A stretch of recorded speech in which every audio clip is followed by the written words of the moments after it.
पायल एक खुले मिजाज की जिंदा दिल लड़की होती है जिसे उसके पापा ने फुल्ली सेल्फ इंडिपेंडेंट बनने के लिए सब कुछ सिखाया हुआ होता है।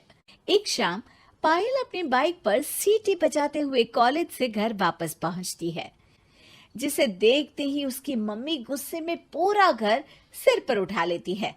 आ गई महारानी, बहुत बोलते थे मैं अपनी बेटी को सब कुछ सिखाकर दुनिया में मजबूती से खड़े रहना सिखाऊंगा, साथ में बेटी को लफंडर बनना भी सिखा दिया, ये नहीं बताया। क्या हुआ? आज ये कुकर इतनी सीटियां क्यों मार रहा है? सीटी? सारी फसाद की जड़ तेरी वो बाइक और सीटी है, उन्हीं से लड़के छेड़ती है ना तू। हाँ, ये तो गलत है, मुझे बताए बिना ही लड़का छेड़ दिया। हाय तौबा, ये कैसा पति और बेटी मिले हैं मुझे। अरे मम्मी यार, तुम ओवर एक्टिंग बंद करो, और मैंने कोई लड़का नहीं छेड़ा पापा। शिट यार। अच्छा मम्मी, आप पहले मुझे ये बताओ कि आपको ये सब बेकार बातें बताता कौन है? अच्छा, तूने कोई लड़का नहीं छेड़ा? अरे वही शर्मा आंटी, वही बताती रहती है, पर उसकी खबर तो मैं खुद ले लूंगी। अच्छा मेरी प्यारी बेटी, थक गई होगी ना, जाकर आराम कर बेटा। अचानक मम्मी को गर्म से नरम होते देख के पायल और उसके पापा कंफ्यूजन में एक दूसरे को देखने लगते हैं। आंखों से कुछ इशारे होते हैं और पायल वहां से चुपचाप चली जाती है। जिसके बाद रात को घर में सबके सोने के बाद दोनों पापा बेटी छत पर मिलते हैं। क्या खबर लाए हो? अरे तुम्हारी मम्मी तो हमसे भी तेज निकली, कोई खबर नहीं मिली। क्या यार पापा, पता नहीं अब मेरी मदर इंडिया कौन सा बम फोड़ेंगी। इसी के साथ दोनों अपने कमरे में वापस जाकर सो जाते हैं। अगली सुबह पायल जैसे ही कॉलेज जाने के लिए तैयार होकर कमरे से बाहर निकलती है तो उसकी मम्मी उसे लड़के वालों के सामने ले जाकर खड़ा कर देती है। जी, ये है मेरी बेटी पायल, थोड़ी चंचल है लेकिन बहुत नेक दिल और होशियार है। देखते ही देखते कुछ घंटों में पायल और शुभम का रिश्ता पक्का हो जाता है, जिसके कुछ दिनों बाद पायल शादी कर अपने ससुराल पहुंच जाती है। सोचा था मम्मी कोई बम फोड़ेंगी, पर उन्होंने तो सीधा मुझे उम्र कैद की सजा ही दे दी।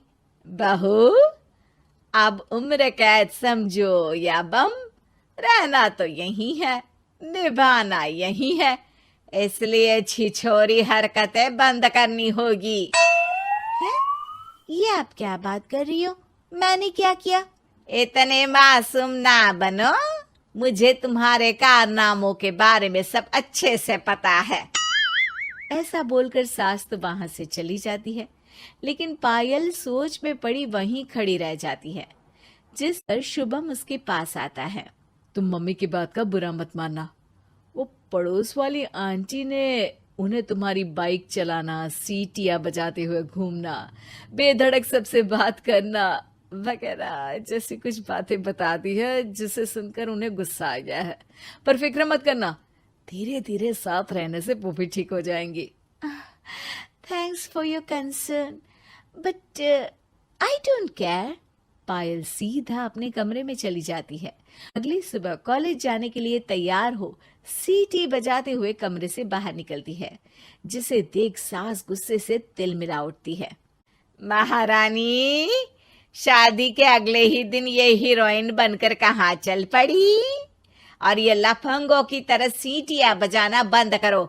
ये हमारा घर है, कोई सड़क नहीं जहाँ तुम आवारागर्दी करती घूमो। मम्मी जी, सीटी बजाने और कंफर्टेबल कपड़े पहनने से लोग कब से आवारा बनने लगे? इसी के साथ सास बहू का युद्ध शुरू होने ही वाला होता है कि शुभम वहां पहुंच जाता है। माँ, उसका कॉलेज है इसलिए ऐसे तैयार हुई है। और पायल, तुम भी माँ को समझने की थोड़ी कोशिश करो ना प्लीज। सिचुएशन संभालकर शुभम और पायल घर से निकल जाते हैं।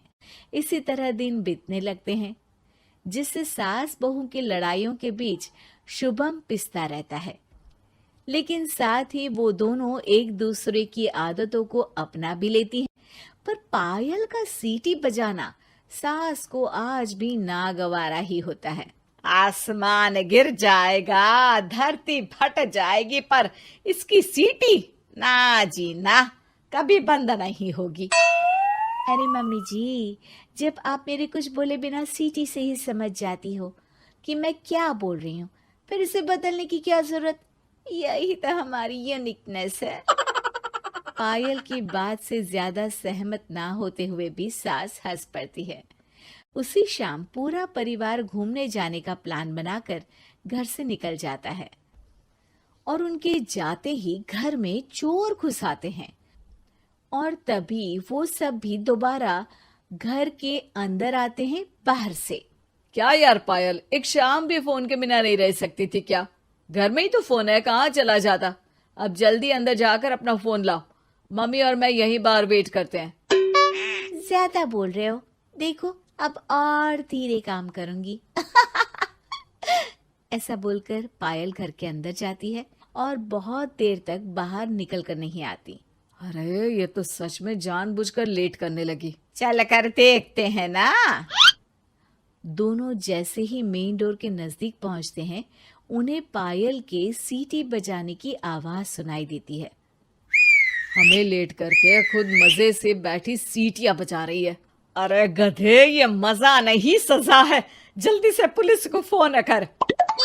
माँ की बातों से कंफ्यूज्ड शुभम उसे देखता ही रहता है। सास खुद ही पुलिस को फोन कर देती है।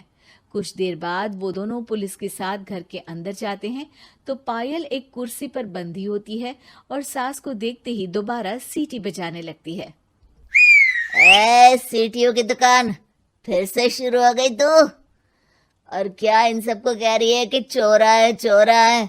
तुझे कैद किया है, थोड़ा तो तरस खाकर डर हमसे।